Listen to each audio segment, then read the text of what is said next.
Olá, estamos aqui numa nova edição do Game Changer Podcast, dessa vez em português.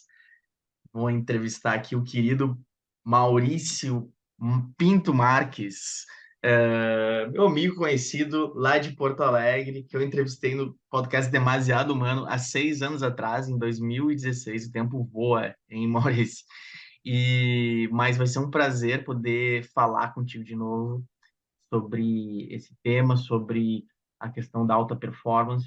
Então, vou fazer uma rápida apresentação. Maurício é psicólogo também, PhD em psicologia do esporte, professor e pesquisador da área da psicologia do esporte. Maurício, seja muito bem-vindo, muito legal te receber aqui de novo para a gente, porque tem muita coisa que a gente pode falar.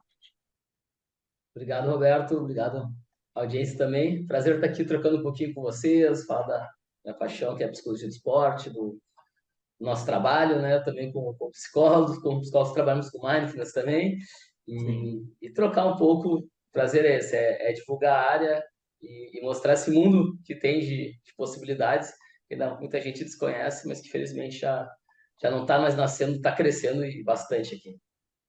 Ok. É exatamente esse ponto que eu gostaria de falar, porque nós conversamos lá em 2016, no outro podcast, Demasiado Humano, uma ótima conversa sobre a área, sobre o preconceito que existe ainda, mas na época eu acho que era muito maior.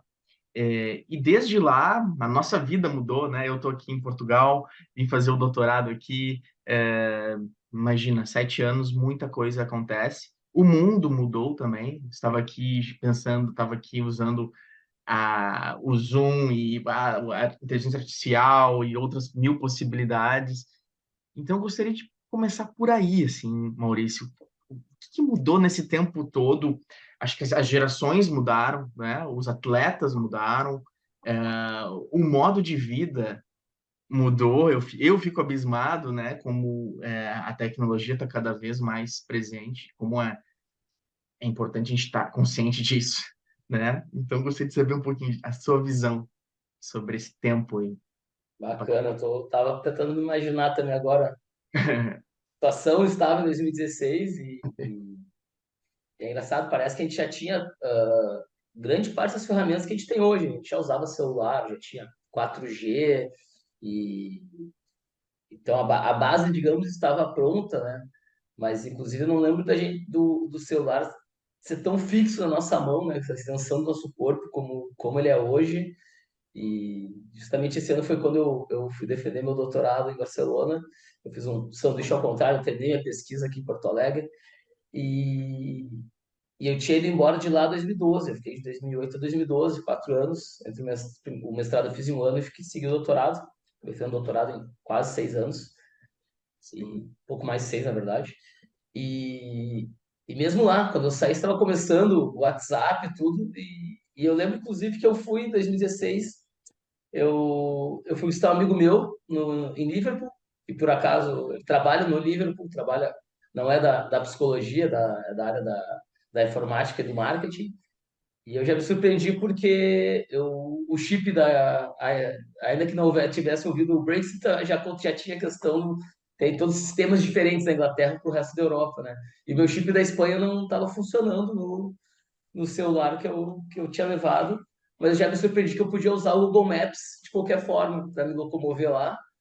Então eu já tinha salvo o mapa para usar o mapa como um mapa físico, só que dentro do celular. Quando eu descobri que o GPS seguia, nossa, tá muito mais fácil fazer turismo, porque eu sou da época quando eu cheguei em Barcelona, eu saí com um mapa desse tamanho do Corte Inglês no meio da cidade para para me achar. E ao mesmo tempo que isso nos traz uma segurança muito maior, um conforto, né? Inclusive, na mesma viagem, eu fui salvo por ter Uber, né, em Viena. Fui visitar um colega meu de faculdade que está fazendo pós-doc lá e meu avião atrasou. Cheguei no horário que tinha terminado os trens. E a minha sorte, né, naquele momento, essa coisa que a gente odeia, essas notificações não solicitadas do celular. Quando eu vi que perdi o último trem, eu fui até o hotel pegar um Wi-Fi para avisar meu amigo. E o que que eu faria com isso? Porque era outra cidade, aeroporto. e abriu uma telinha que tinha Uber ali. Meu Uber abriu automaticamente, eu peguei o Uber e me salvou. Então, pensando já, imagina, a gente já estava já com Faz sentido. WhatsApp, com Uber, com várias outras coisas, e isso foi certamente modificando, não é nem modificando, foi crescendo com os atletas que hoje são mais jovens, né? Tendo, em especial, tendo adolescentes e adultos jovens, então, alguns já há 6, 7 anos, outros há poucos meses, e a gente nota a diferença das gerações, a facilidade desse online aí, ainda mais pós-pandemia, né?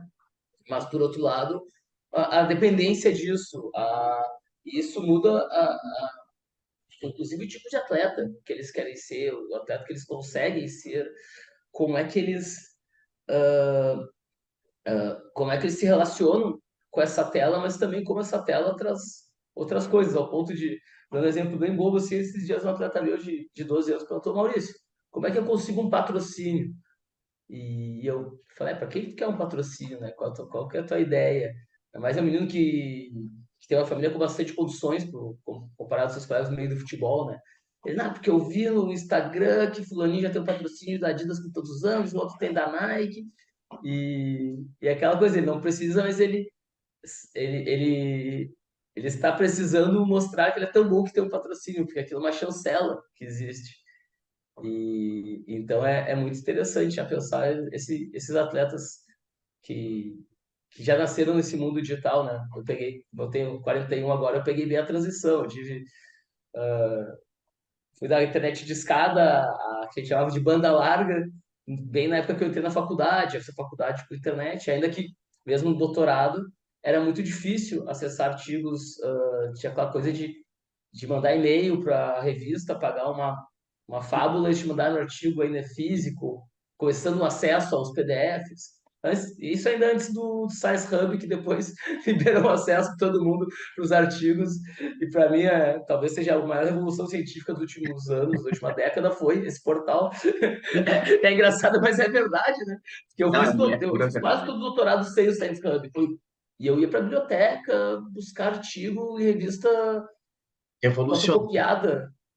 Evolucionou. Antes ainda, né, eu ouço os professores que eu tive falar, eu tinha que ir na biblioteca de tal universidade pesquisar as novidades que tinham sobre aquele tópico em papel, né? Então, assim, o artigo, hoje em dia o artigo é publicado e um minuto depois tá na mão de todo mundo, né? Então, acho isso maravilhoso.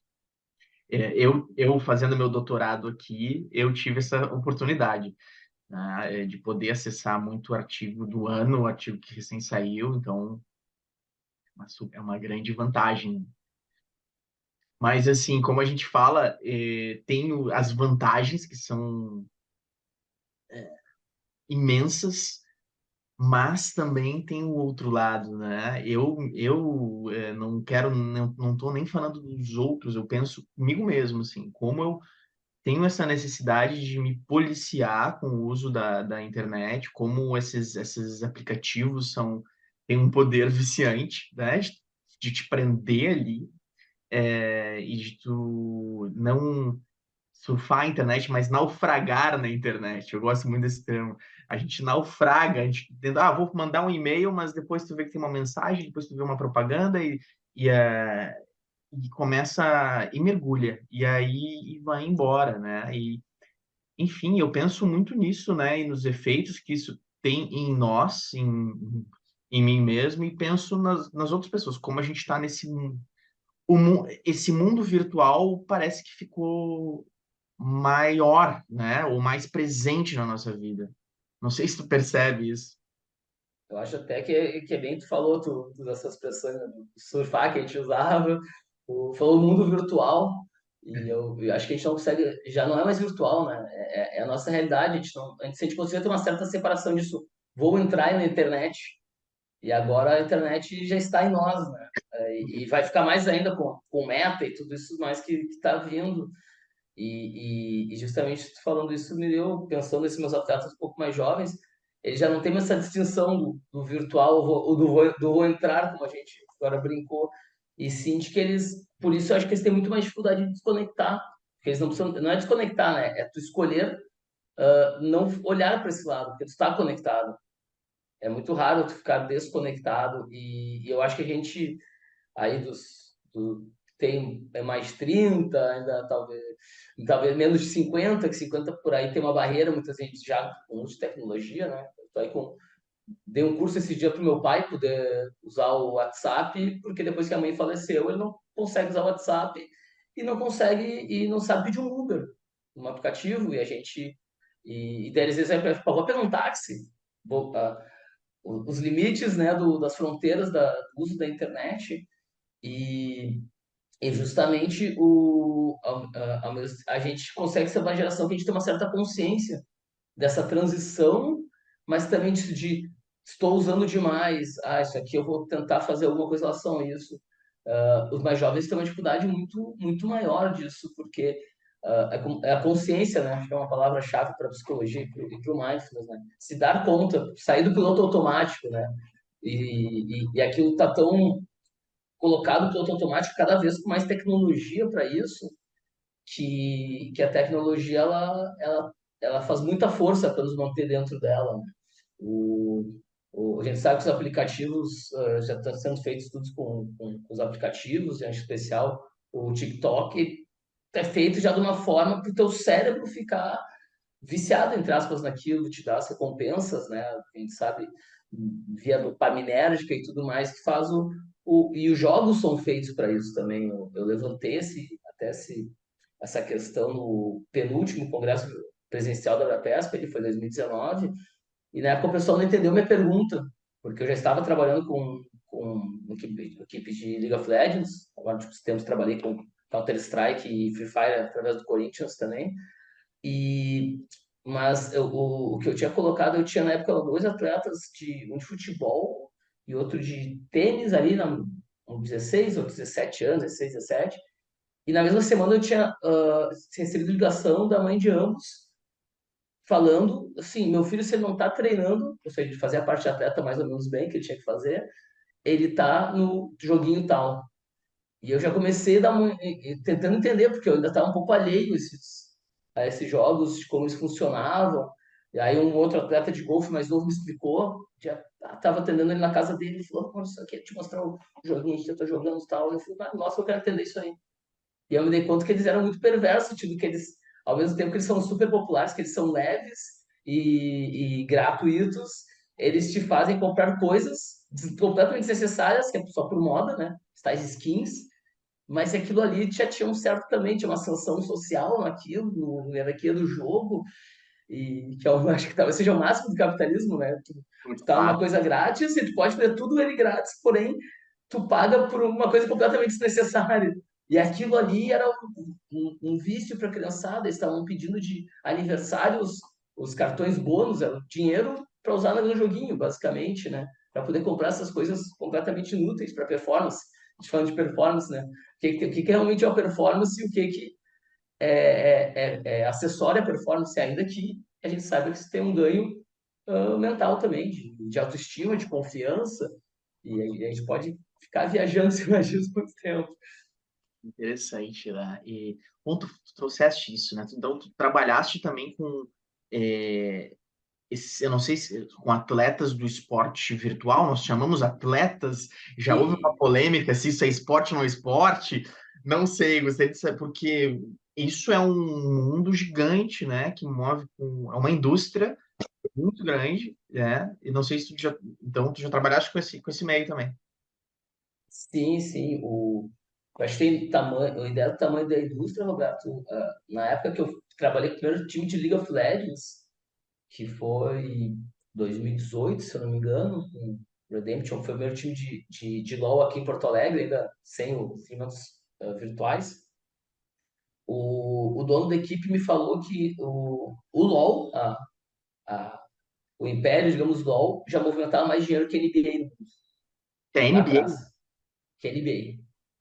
A gente mas não tem noção. De novo, o jogo é gratuito. Eu quero lembrar que o jogo é gratuito.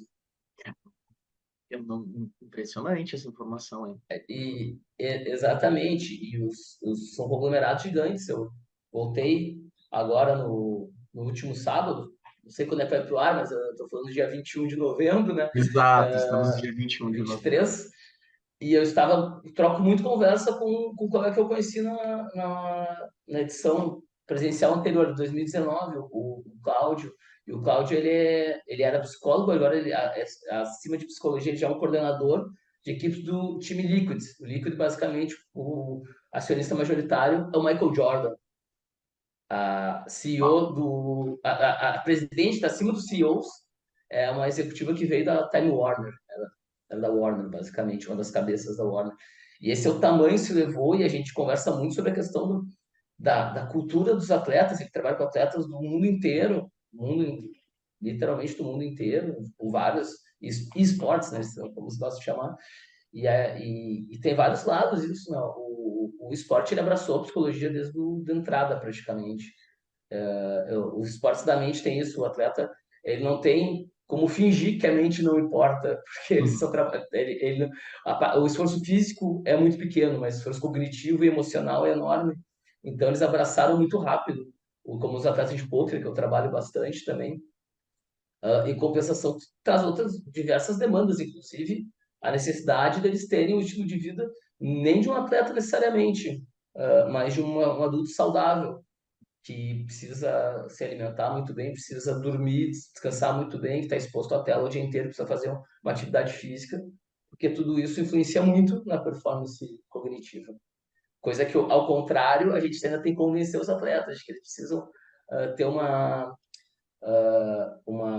rotina pensando em energia mental. O sistema de energia mental, acho que ele explica bem, e eu digo que não tem nada místico, por isso que eu digo que é mental mesmo, mas que a nossa energia varia.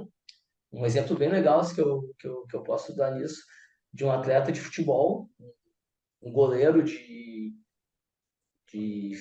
categoria sub-20, transição, ou seja, um profissional já em termos de contrato, porque jogava num dos grandes times aqui de Porto Alegre, então já tinha um contrato profissional, possibilidade de, com duas, três coincidências, estar jogando o Campeonato Brasileiro ou estar no banco do jogo do time dele, né? E, e a primeira, segunda consulta dele, ele já chegou e falou comigo, foi a primeira mesmo, com toda a rotina, com as demandas dele, porque ele estava vindo. Felizmente, aí a gente fala um pouco da evolução da psicologia do esporte, ele veio das categorias de base do time do Rio, que ele trabalhou com psicologia já durante digamos, a adolescência dele, futebolística ou categoria de base, né? Desde o sub-15, sub-16, sub-17. Inclusive, tive na época facilidades que a gente tem por causa da rede, ele me liberou para conversar com a psicóloga que atendi lá, falou que veio por causa dela também, e a gente pôde fazer já uma troca para partir de outro ponto do atendimento. Mas qual que era uma das demandas dele no momento? Que ele errava muito no final dos treinos. E o treinador de goleiro dele falava, né? O treinador do clube falava que ele começava a ter o reflexo atrasado, e a gente pensando junto com isso, o que era cansaço físico também, eu perguntei para ele, que hora que tem sido os treinos? Geralmente os treinos têm sido à tarde, metade da tarde, mais tarde, isso da noite, somente o meio da tarde. E ele, como já é um atleta, já era uma idade que não está mais no colégio, não estava fazendo faculdade, eu perguntei, tá, me conta desde que horas tu foi dormir, eu sempre pergunto, né, o que tu faz de manhã? Ele diz que a noite de sono começa na noite anterior, né? O teu dia começa uma hora antes, talvez, de tu dormir na noite anterior. E ele falou, ele ficava jogando um desses jogos. Acho que era Counter-Strike, ou era Free Fire. E eu parei e me afastei um pouco pensando, assim, que exigência que ele estava tendo para o cérebro nas várias horas antes dele começar a performar, ter precisado de cérebro para performar no esporte dele, né, no futebol. E eu me dei conta que tem um lado da mente dele que até exausta de estar tomando decisões, porque esse jogo, os jogos fazem tomar muitas decisões por segundo, como o futebol também faz. Uhum. Jogos abertos, jogos com quase visão periférica no limite da tela, mas tu tem um 360, né? E eu me dei conta que ele estava gastando essa energia mental, essa tomada de decisão, e provavelmente chegava uma hora que esgotava, junto com o esgotamento físico, né? Que tudo fica mais sensível, digamos, para o cérebro quando o físico também começa a falhar. E já foi uma das primeiras intervenções, a gente modificar essa rotina dele, de, obviamente ter proibido de jogar, mas saber dosar e saber dosar um descanso para chegar com a melhor energia possível para o treino, organizando muitas vezes é muito mais sobre o que a gente organiza entre os treinos e as partidas do que o que a gente faz justamente naquele horário, que é o horário que parece que ele precisa do. Parece não, a gente está lidando só com o treino, com o jogo, não. Uma grande parte do trabalho é tudo que faz ao redor disso, né? Exato, exato. Isso é muito interessante, né? Quando a gente pensa em atletas e também em um profissional que queira ter um melhor rendimento, uma maior produtividade, não é só o momento do trabalho, é todo o envolto, né? É o sono, é a alimentação, é a qualidade, é o momento de ter lazer e prazer também, que isso é importante também, né? E essa questão dos jogos é muito interessante, dos jogos virtuais, como algo muito mental, eles já têm essa noção, né? Eu gosto do xadrez, às vezes jogo xadrez online, que é muito, também tem que me cuidar, porque é uma coisa que exige muito, e se a gente não cuida, entra horas ali, né? Eu me cuido bastante isso, mas eu me lembro que o Bob Fischer, considerado um dos melhores da história, tem os documentários, ele lá fazia natação, ele tinha aquele momento de poder equilibrar, né, o lado físico com o esforço mental. Então tem esses dois mundos, né? Isso, olha, então isso já é uma mudança fortíssima que veio, né? Dos esportes que vieram, né? Há 6 anos atrás nós nem falamos sobre isso, sobre essa modalidade, né? E o tamanho dessa indústria que eu sabia que era grande, mas em 2018 já ser ali maior que a NBA já Que é é a algo que indústria de um jogo, né? Hoje não tinha tem noção. diversos jogos, diversos jogos, diversos. Esses conglomerados, eles têm. Já trabalham com 5, 6 esportes, alguns com muito mais, né? Sim, sim. E é uma coisa que, enfim, todo mundo pode acessar de casa, então tem uma audiência muito abrangente, né? A internet fez isso, né? Claro que a NBA também isso pode acontecer, mas talvez esses jogos eles são muito mais frequentes, né? A NBA é quase impossível ter a frequência que esses jogos têm. Enfim, estou pensando aqui sobre essa realidade. Ok, muito bom. É, Então, e com esse atleta, eu fiquei em dúvida, você tentou mudar essa rotina ou como é que foi a tua estratégia com ele? Esse A, a, goleiro. hum. O principal foi ele ter essa consciência do que ele precisava, e isso eu acho que é um ponto um pouco central do meu trabalho para mim. É muito importante isso deles conseguirem lidar com essa demanda, vamos chamar assim, demanda energética, né? Essa demanda ou de ativação, mas muitas vezes também de relaxamento, né? A gente está falando de. O pessoal já tradicionalmente chama um pouco de motivação e às vezes também Uhum. chama de ansiedade, ou a gente chama de ativação e às vezes a ansiedade que é a ansiedade ruim, né? A ativação seria a ansiedade boa, que é tu precisar saber o quanto precisa estar ligado para a tua atividade, mas não pode ser demais também, porque senão tu perde esse, digamos, um pouco desse controle, né? A ansiedade, ela faz isso, né? Tem um ponto, não é não ter ansiedade, porque também se usa sempre ansiedade como pejorativo, não. Ansiedade é isso, essa ativação, que até certo ponto a gente pode melhorar a performance, né? O quão ligado a gente tem que estar para estudar, por exemplo, uma prova, sempre desse exemplo, né? Quanto de café tu toma para, por exemplo, ter que às vezes estudar horas para uma prova, mas até um certo ponto ele vai te ajudar e depois de certo ponto a performance cai terrivelmente, tu perde a concentração, né? Tu perde foco, tu fica acelerado demais. E se só o café faz isso, imagina com tudo mais que a gente pode ser estimulado, né? Então, para todos os atletas, fala muito desse autoconhecimento deles, seja para os treinos, e claro, a gente coloca uma lupa maior sobre isso quando nos jogos ou partidas ou campeonatos, aí depende do esporte, né? No poker eles performam todos os dias, porque eles estão jogando de verdade todos os dias. No poker tu quase não treina, tu estuda, mas tu, comparado ao que tu joga é muito pouco. Já no esporte como o futebol, às vezes vai ter um máximo 2 jogos na semana. Em alguns outros esportes, às vezes o tênis fica semana sem jogar e tu joga 6 partidas em 2 dias, ou então no CrossFit tu às vezes fica meses para uma competição. No fisiculturismo tu te prepara às vezes para 2 competições no ano. Então, a preocupação é muito mais, claro, com o que ele faz mais repetidamente, ainda que o atleta te busque por causa do campeonato. Esse campeonato que vai ser lá em agosto.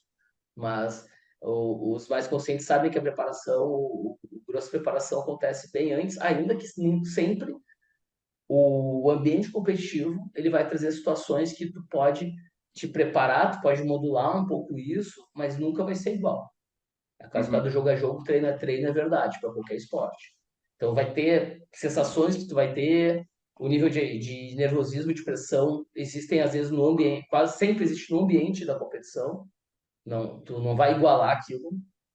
uhum, Então, por isso que sempre tem uma diferença entre os dois. Mas, claro, a preparação se dá muito mais para cada jogo que tu compete, tu tem muito mais horas de treino, onde tu tem um ambiente um pouco mais controlado disso tudo que a gente falou, né? De treino, de sono, de alimentação, de energia mental, de enriquecimento, né? Seja lendo um livro, vendo uma uhum. série, ou vendo um podcast, que a gente também tem que lidar com isso, né?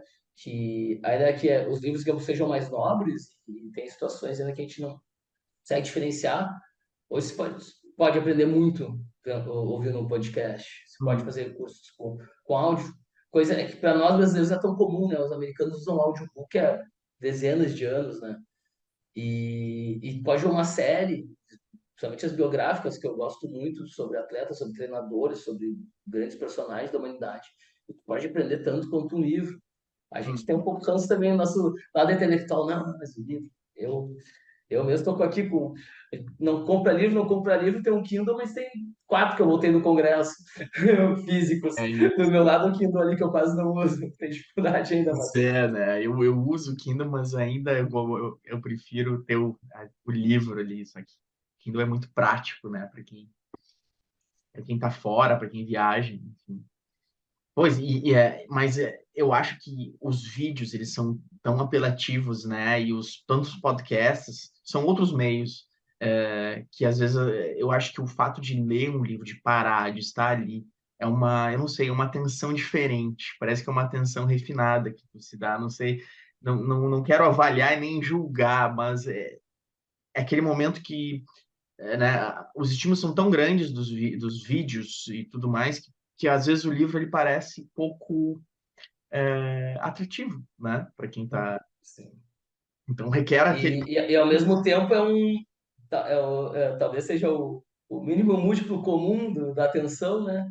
Uma folha branco com uma letra, só que ele te faz também, ele te obriga a usar outros processos, que é da imaginação, né? É aquela coisa que às vezes tu vai ver um filme, a série do livro, e tu acha muito sem graça, porque na tua cabeça era muito mais legal aquilo. E aí se quiser, a gente vai para os brinquedos né, de hoje em dia, que eu justamente com um atleta desses, com um atleta de golfe, esse que me mostrou o Free Fire, como eu dava consultoria no clube de golfe, que era dentro do condomínio, eu atendia ele na casa dele, já que já aproveitava a viagem, né? E no quarto dele tinha Legos gigantes, de vários. Eu sempre fui apaixonado por Lego. Uhum. E ele tinha, eu lembro, um do Batman, que é meu, meu super-herói favorito. Não é favorito, é o único super-herói que eu gosto, na verdade. E, e eu mostrando pra ele que como eu brincava de Lego, de Batman no Lego, quando eu tinha a idade dele, que eu pegava uma roupinha preta, botava um capacete, construía lá o Batmóvel, e ele tinha tudo pronto. E é isso que acontece às vezes com esses super brinquedos ou super jogos, né? Eles não te permitem mais, não te demandam a imaginar e a criar. Ele está pronto. Isso, se a É, gente for para os canais, tem o real, tem o simbólico, tem o imaginário. Isso aí te dá um nó na necessidade mental também. E ao mesmo tempo isso que é muito legal, porque está muito rico, entra nesse ambiente. Por outro lado, ele te deixa várias outras áreas do cérebro desativadas, que a gente é obrigado a ativar quando está com o papel e a letra fria ali, tendo que imaginar pela gente. o exercício da imaginação é muito importante, né? Verdade, a psicanálise traz muito isso, a questão do simbólico, né? Tá tudo muito real, né? Imediato, né? Nós chamamos ali, eu quero comer, tem o iFood, é tudo ali, e é real. Boa.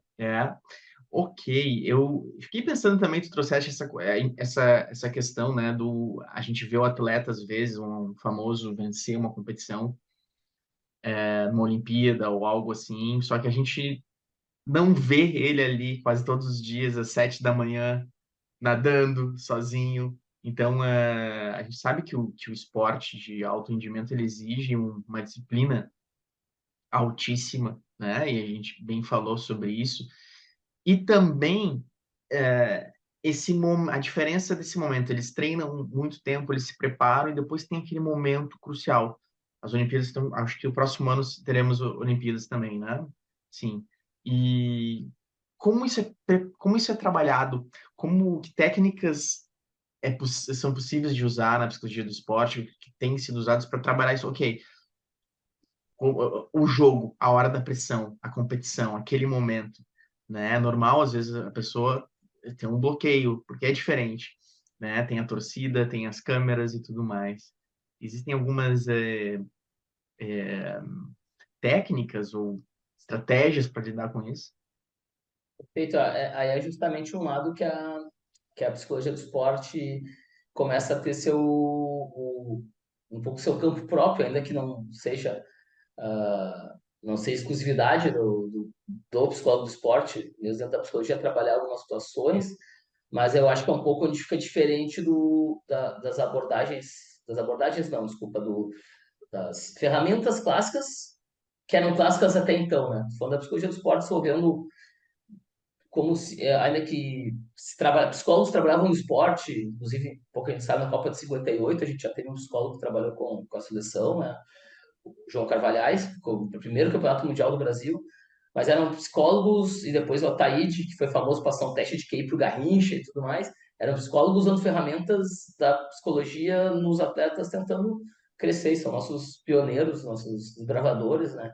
Mas desde os 70, mais ou menos, né, que a gente considera a etapa mais moderna, nível mundial de psicologia do esporte, a gente trabalha muito, a gente tem algumas ferramentas mais específicas que trabalham, porque lembrando, a psicologia do esporte é uma área de atuação e não uma abordagem, ou seja, tu pode ser psicólogo do esporte, ser psicanalista, cognitivo comportamental, humanista, gestalt terapeuta, entre vários outros. Então, a visão do ser humano segue sendo de cada psicólogo tem sua visão do ser humano, mas tem muitas ferramentas que são comuns Uhum. principalmente eu acho que funcionam, basicamente, tem comprovado cientificamente que funcionam.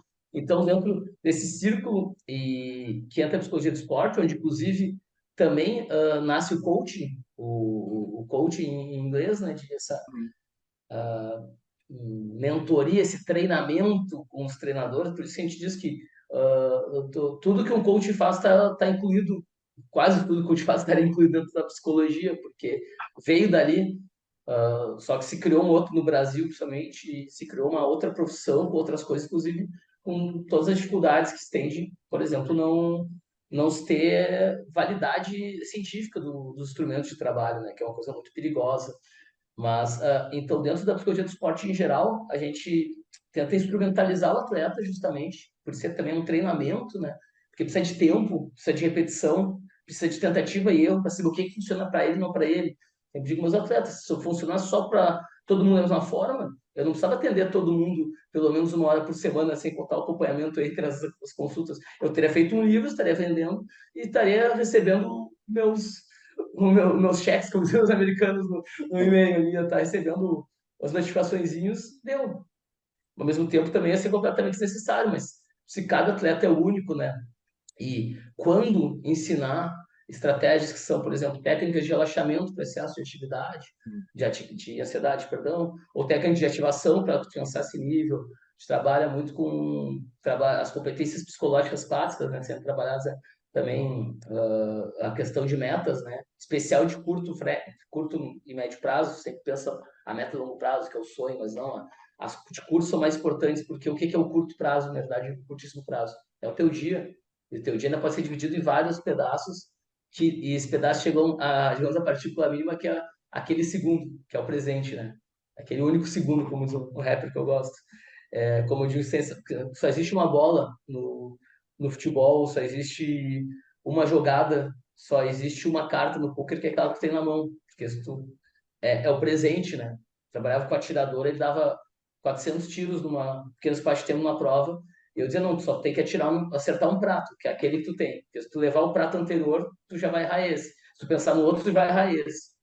E então essa meta vira o dia. Vamos desenhar o teu dia, que a gente pode fazer da melhor forma possível. Além das metas, a gente trabalha, eu trabalho muito com a seleção de pensamentos, de imagens, de palavras que eles usam, né? Seja o diálogo interior, ou eu gosto de autofala, acho que fica um pouco melhor, mas que tu fala para ti mesmo. E o Mindfulness entrou nisso, né, na última década. Tem esse livro aqui que eu vou fazer um merchan, que é do nosso GT da ANPEP, Associação Nacional de Pesquisadores em Psicologia. A gente fez um livro com mais de 20 autores, Psicologia do Esporte, do Exercício, Yeah. modelos teóricos, pesquisa e intervenção, que é o Eric Conde, Alberto Filgueiras, Luciano Ângelo, Adriana Pereira e a Tiana Carvalho organizaram, porque acho que são 27 autores para 15 capítulos, algo assim. E no meu capítulo, junto com a Marisa Marcunas, que é psicóloga hoje das categorias de base da seleção feminina de futebol, passou 2 ciclos olímpicos com os boxeadores, um dos esportes que mais tem dado medalhas para o Brasil, inclusive, né? E a gente coloca dentro as competências clássicas essas e coloca o mindfulness já como algo que nos livros mais antigos já não se fala, né?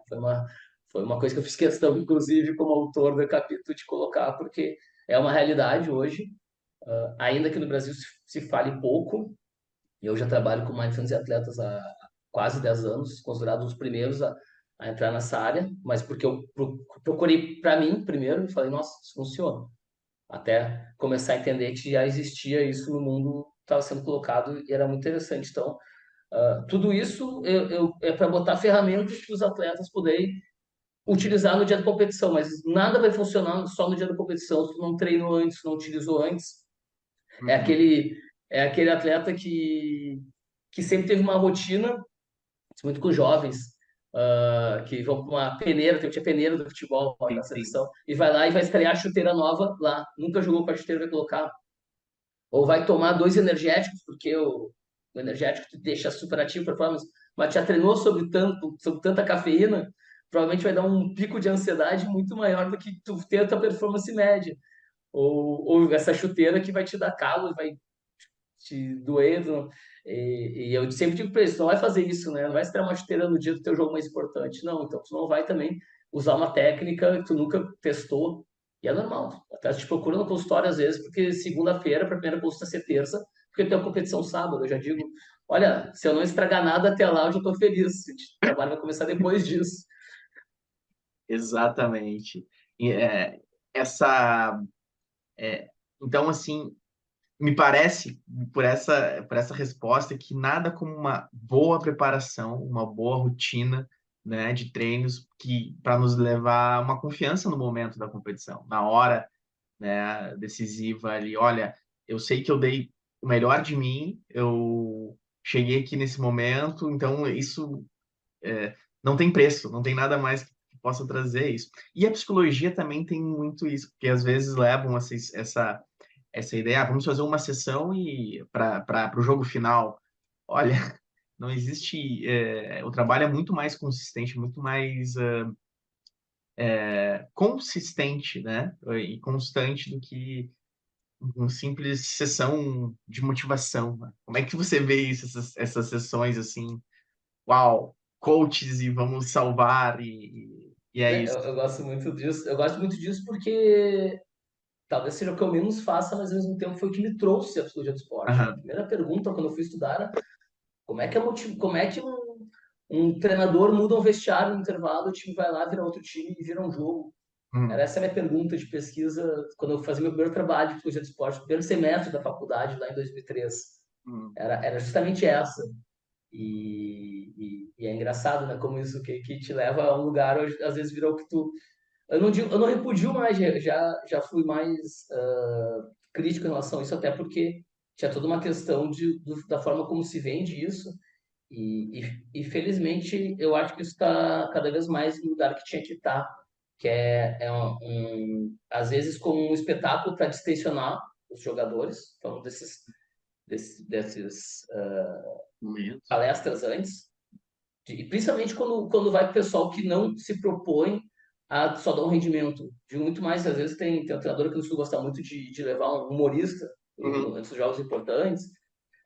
Aí eu acho que isso está no lugar que tem que estar, porque sim, tu pode fazer coisas diferentes perto de jogos diferentes. O Guardiola fez isso com o Uhum. Barcelona em 2009. fez um vídeo com cenas era em Roma, fez com o filme Gladiador, colocou jogadores.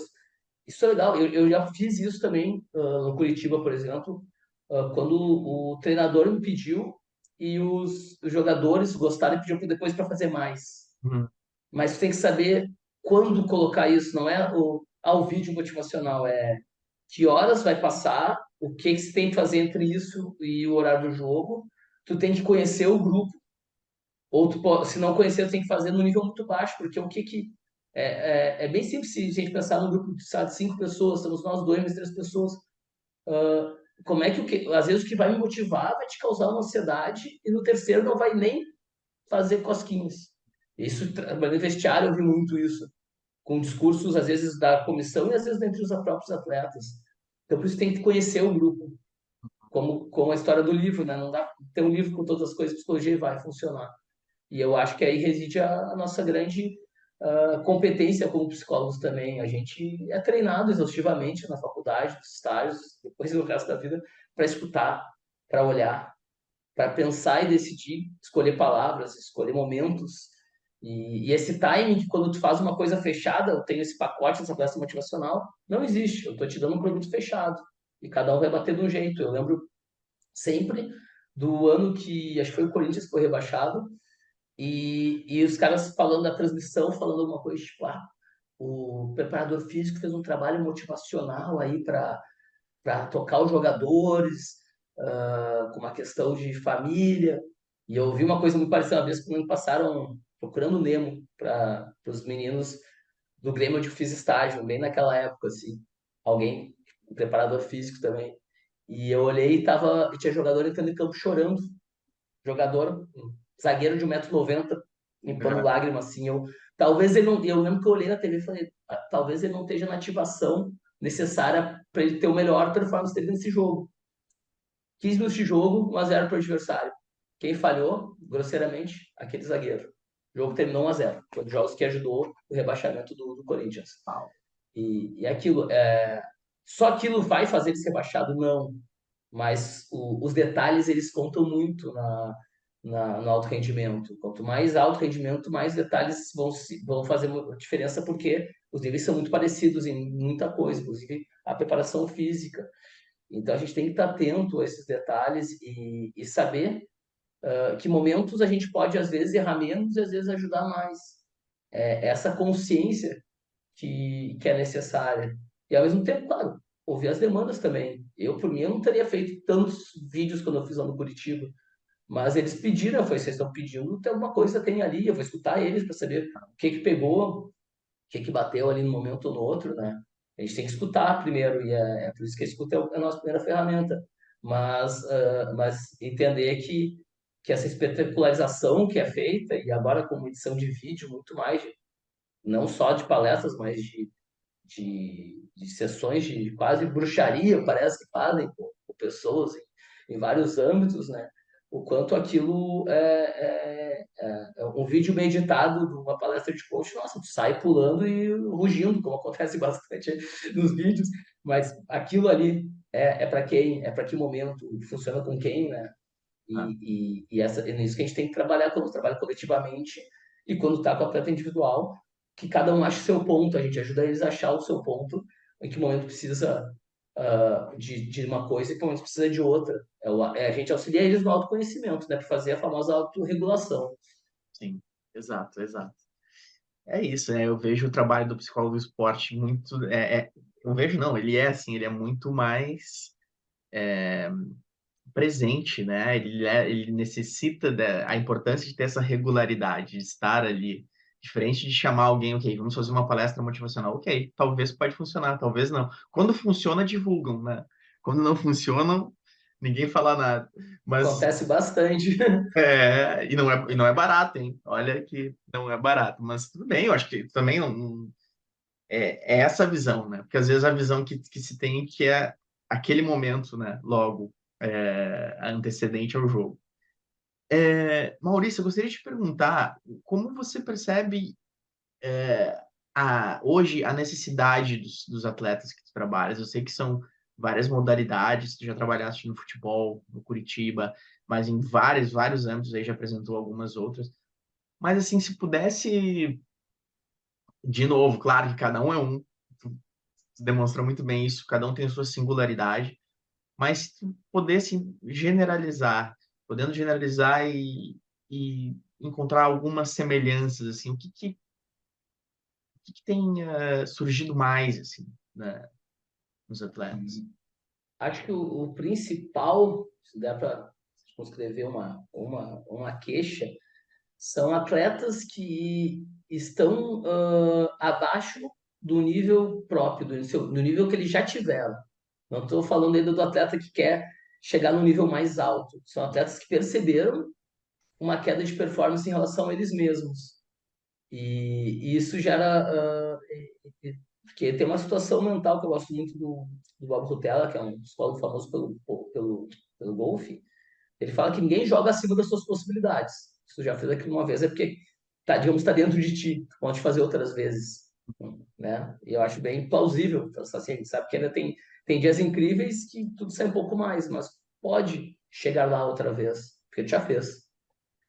E é um pouco essa queixa de jogador, no caso do esporte coletivo, que tem uma performance e virou reserva, jogador que já foi campeão e não está conseguindo bater, e a ansiedade que isso gera de rendimento, né?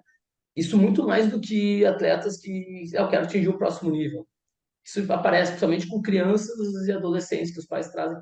Olha, eu sei que, justamente, pais que fizeram terapia, inclusive, parece muito o que fazem, eu sei que o meu filho está indo para um mundo muito complicado, eu quero preparar ele antes. Isso é maravilhoso, né? Isso é uma coisa que era impensável 30 anos atrás, talvez até 20 aanos atrás. Hoje já é o comum no meu consultório. Acho que o preconceito com a psicologia diminuiu muito, e isso está Uhum. ajudando muito a psicologia do esporte, né?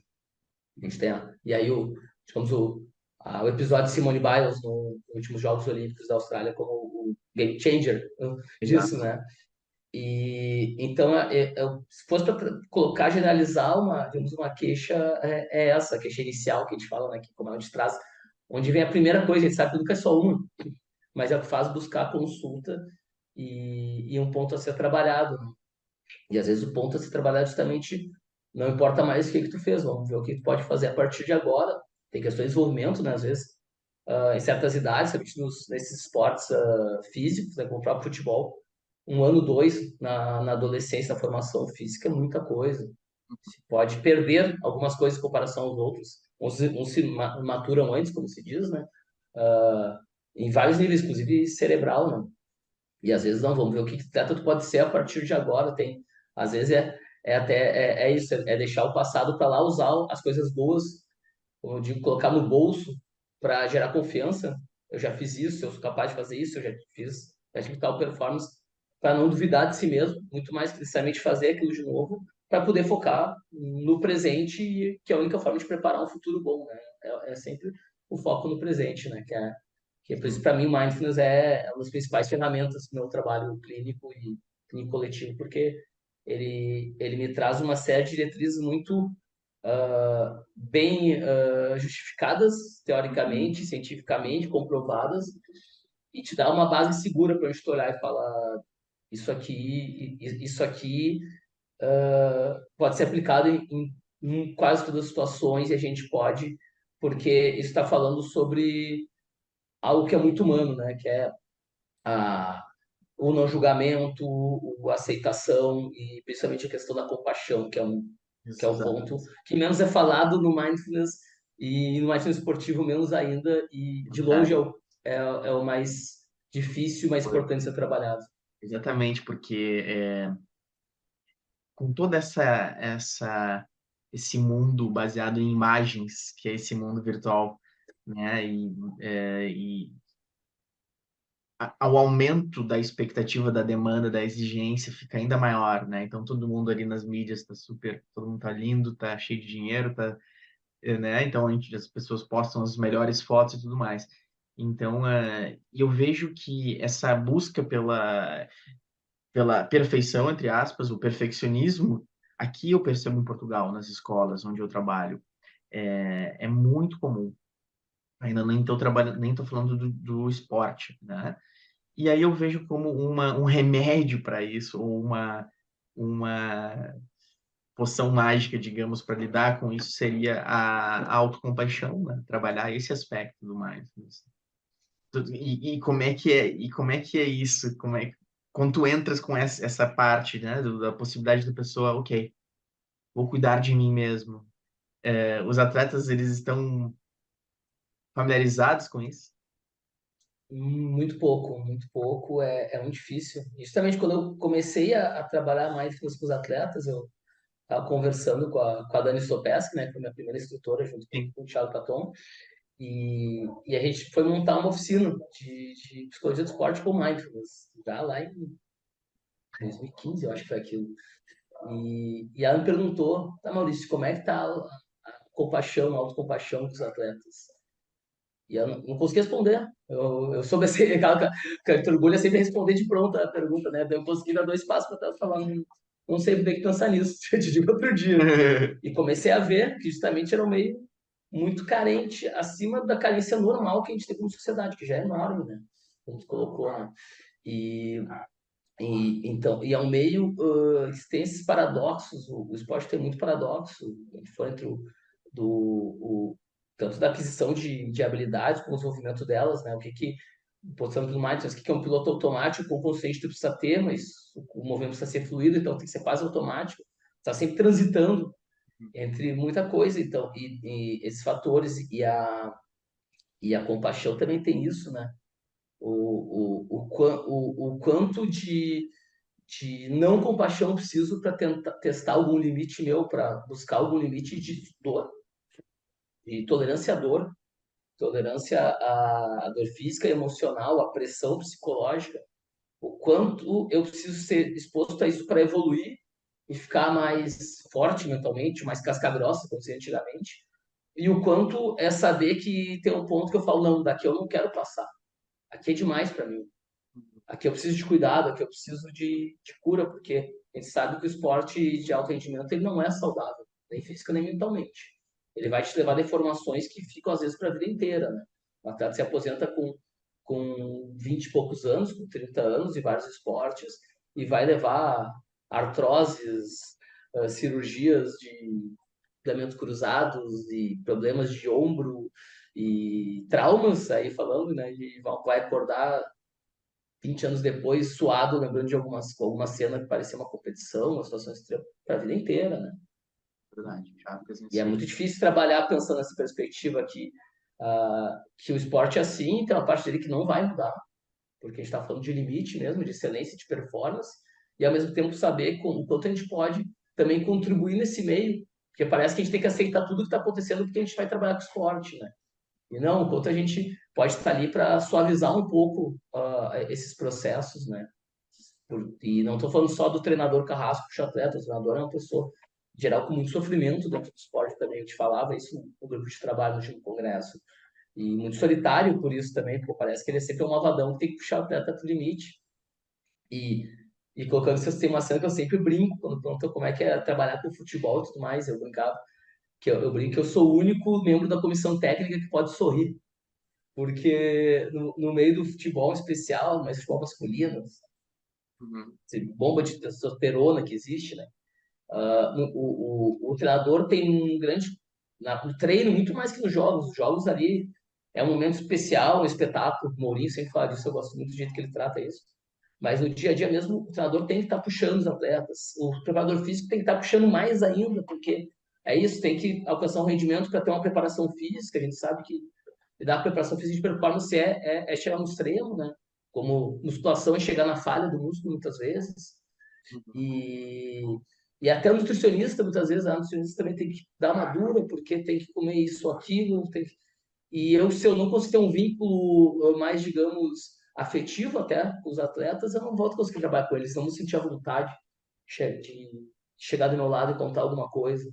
E eu sei que isso é discrepante e até eu entender isso, também que era característica minha, porque é uma característica da pessoa, eu vou mudar o que eu sou só porque eu acho que o esporte exige isso, mas também era uma suavização, e eu acho que é por isso que a gente tem tantas colegas mulheres trabalhando no futebol masculino e tanto sucesso, porque se encontra em um espaço que o resto da estrutura, ainda mais estrutura centenária do futebol brasileiro, quase não permite outros ambientes, né? A gente viu agora, por exemplo, o John Arias, do Fluminense, agradecendo a psicóloga, e a gente tem todos os momentos isso acontecendo, e isso eu me dei conta quando fazia estágio no Grêmio, de que o ambiente ali que é nosso, que era o biopsicossocial, então era psicologia, nutrição e serviço social, eram todas mulheres, as profissionais, os estagiários tinham uns, era eu mais um outro jovem na época na psicologia, no resto também eram mulheres, e de como era um espaço feminino ali dentro do clube, como aquilo era necessário, como aquilo distensionava, como aquilo acolhia, e, e eu demorei um pouco para entender naquela idade ainda o quanto isso era importante dentro do esporte, o quanto isso é necessário. Mas quando também isso é visto, às vezes até como ameaça por todo o resto, por ser um espaço diferente, né? Exato, ainda se vê de maneira diferente, né? Mas é o espaço de acolhimento, né? No meio de tanta dureza, alguém ali que vai poder te escutar. Eu assisto, gosto bastante adoro futebol e gosto muito do tênis também. E assistindo esses tempos, eu vi o Meligeni fez um comentário muito bom, né? Ele falou assim, acho que era o Djokovic ou o Nadal, enfim, pode ser qualquer um dos dois, porque os dois são monstros, falando a capacidade que ele tem de se perdoar, né? É incrível, né? Porque cada um erro, né? Como é que tu vai lidar com um erro, com uma falha, né? Então aí entra muito essa questão da autocompaixão, né? Também, ok, errei, vamos partir para o próximo, não vou ficar preso naquilo, esse jogo, né? Essa é uma maneira de trabalhar a resiliência. Enfim, esses caras para mim são super exemplos assim, né? Que podem ser tidos quase que de outro planeta. Isso é muito interessante, né? O esporte eu vejo que parece que mudou umas décadas para cá, né? A gente tem ali o Cristiano Ronaldo e o Messi que conseguiram manter um alto nível por muito tempo, né? O topo por muito tempo. Depois, no tênis também, esses três tenistas aí, o Federer, o Nadal e o Djokovic, conseguiram manter por muito tempo.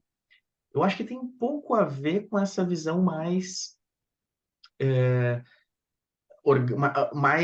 completa do esporte, de não trabalhar só a parte física, não trabalhar a parte técnica, mas ter esses outros cuidados, como eles têm outros profissionais ali junto com eles, nutrição, enfim, a, a parte médica provavelmente evoluiu e também a parte psicológica, né? Não sei se você percebe alguma coisa nisso, tem alguma observação sobre isso.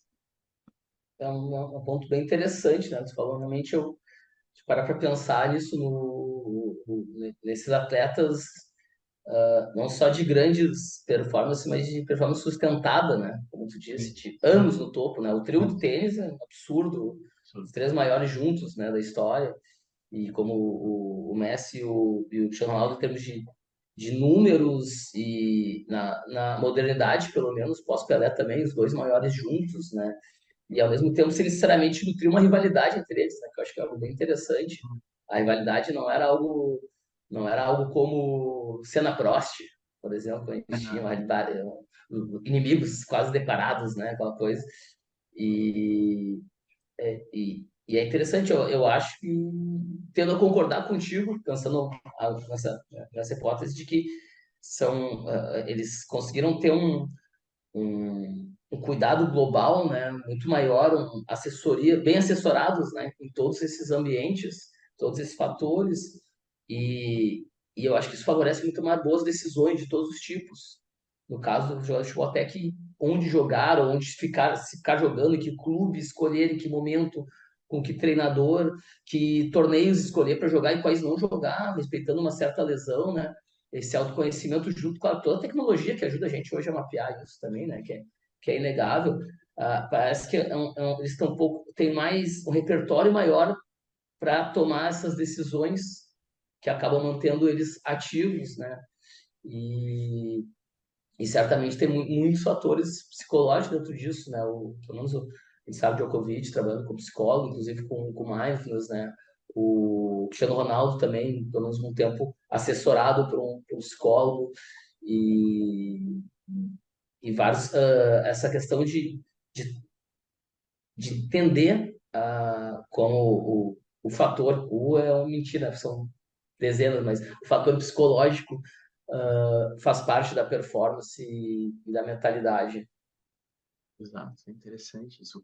Me lembrei agora do LeBron James também, que é um atleta de topo que conseguiu sustentar o alto nível. Acho que a grande dificuldade, chegar lá já é ultra difícil, mas conseguir se manter lá no topo por tanto tempo é uma coisa que me chama a atenção, que antes não conseguiam fazer por tanto tempo como agora. Então eles vão lá e estão quebrando recordes e recordes e recordes. E acredito, né, o LeBron James ele também utiliza o mindfulness, né? Acho que de todas essa evolução ajuda eles a manter isso, ficam super atletas.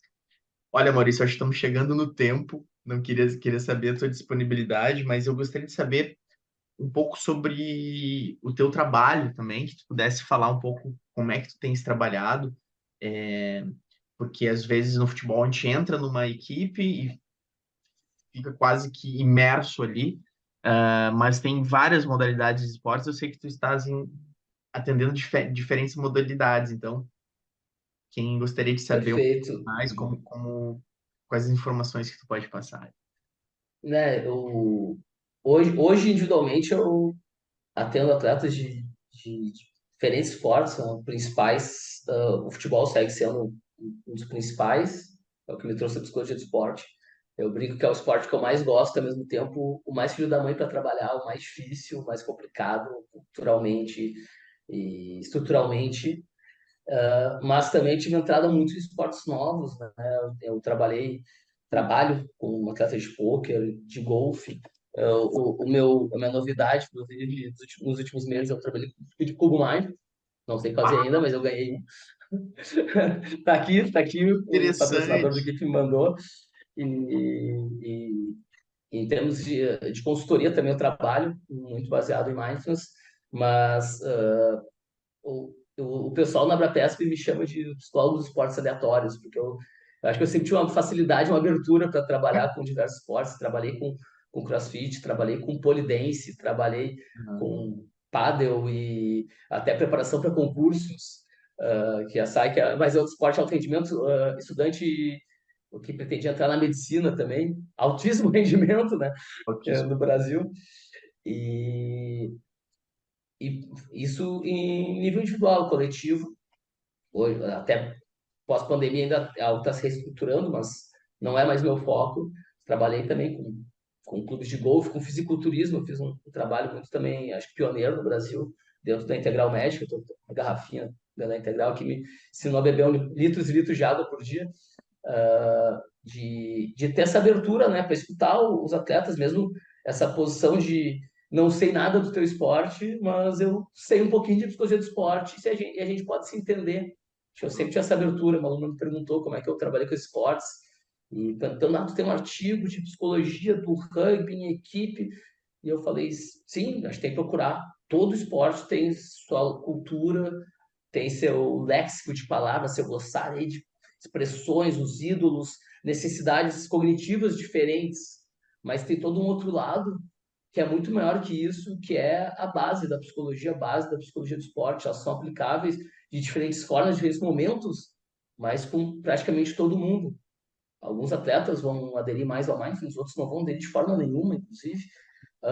Mas a gente sabe que a gente tem uma certa obrigação de oferecer, de tentar e trabalhar para talvez não seja naquele momento que ele vá também trabalhar, mas uh, acho que faz parte do meu trabalho esse acolhimento, essa escuta e oferecer essas possibilidades que funcionam. Eu digo funcionam porque estão provados cientificamente, então quer dizer, funcionam muitas vezes, outras não, mas ter essa prática também baseada em evidências e ao mesmo tempo as evidências, digamos, científicas semi-universais, que a gente sabe que isso muda a cada método de anos, pode mudar, a ciência também ela não é imutável, dentro também do particular de cada um, né? De cada atleta, de cada equipe, do singular que cada um tem, né? Interessante. Hoje em dia, né, os atendimentos podem ser a internet traz essa facilidade, então acaba sendo muito online também, além do presencial em Porto Alegre, né?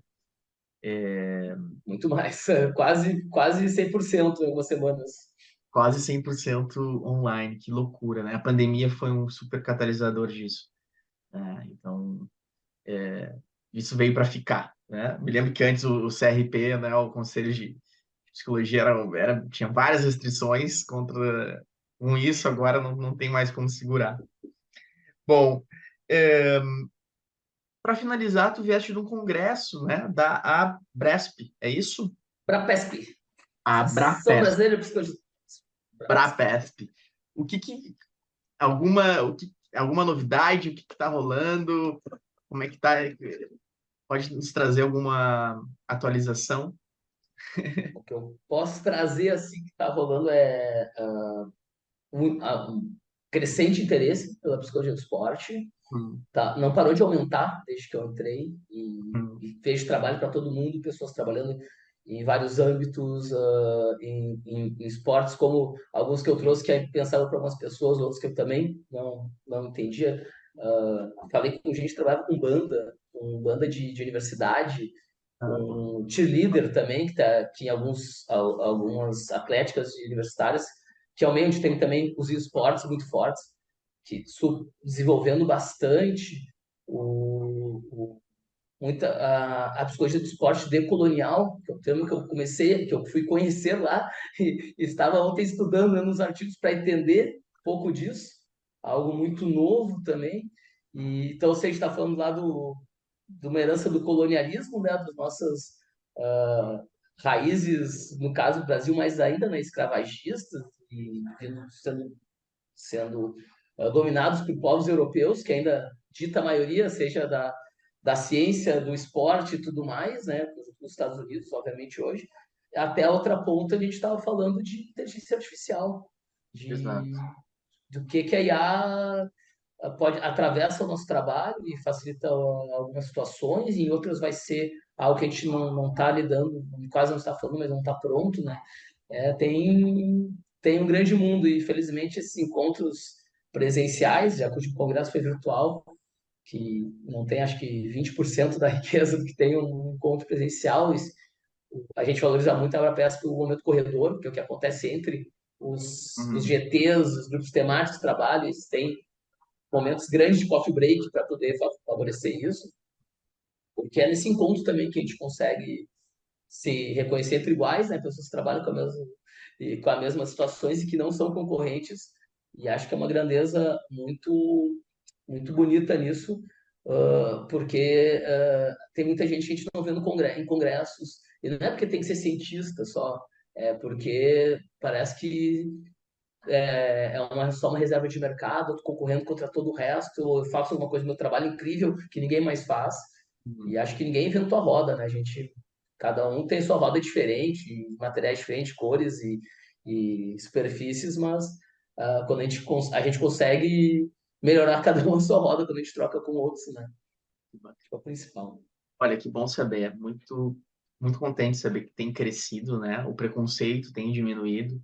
E a psicologia do esporte ela abrange outras áreas também, né? Para quem quer ter uma alta performance em outras atividades. Isso é bastante interessante, porque ela trabalha com esse foco também. Então, Maurício, olha, muito obrigado por essa conversa. Eu adoro esse tópico. Podemos ficar aqui horas a mais falando sobre isso. Me surgiram outras observações, mas vamos deixar para uma próxima. Sei que você tem teu horário aí também. Então, muito obrigado pela disponibilidade. É, Vamos lançar, não sei ainda quando, hoje é dia 21, né, de novembro de 2023. Mas, de novo, agradeço bastante aí pela presença. Eu agradeço sempre esse papo contigo, sempre gostoso. Quando quiser, a gente faz a parte 2. Vamos, bora. Vou estar aberto, e porque uma coisa que eu sempre valorizo, justamente quando entrevistas ou mesmo nos congressos, né? Quem sabe fazer boas perguntas. Eu acho que as boas perguntas uh, fazem crescer o que é dito de todos os lados, né?